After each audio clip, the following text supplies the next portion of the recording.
যদি হিন্দু ধর্মের মধ্যে যদি তাদের স্বামী স্ত্রীর আগে মারা যেত, তাহলে ওই স্বামীর চিতায় স্ত্রীকেও জীবিত সেখানে তাকে পুড়িয়ে হত্যা করা হতো।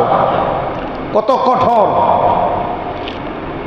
কত বর্বরতা, কত জাহালাত, কত মূর্খতা ছিল ওই সময়। স্বামীর ইন্তেকাল হয়ে গেছে, স্ত্রী বাঁচার তোমার কোনো অধিকার নাই, তোমাকেও তোমার স্বামীর চিতায়, যেখানে তোমার স্বামীকে চিতা দেওয়া হয়েছে, পোড়ানো হয়েছে, তোমাকে জীবিত সেখানে পুড়িয়ে তোমাকে হত্যা করা হবে, তুমিও তোমার স্বামীর সাথে নরকে যাও। এবং এই হিন্দু ধর্মে পিতা যে প্রত্যেক সম্পত্তি উত্তরাধিকার সূত্রে নারীদেরকে বিন্দু মাত্র কোনো অংশ তাদেরকে প্রদান করা হতো না।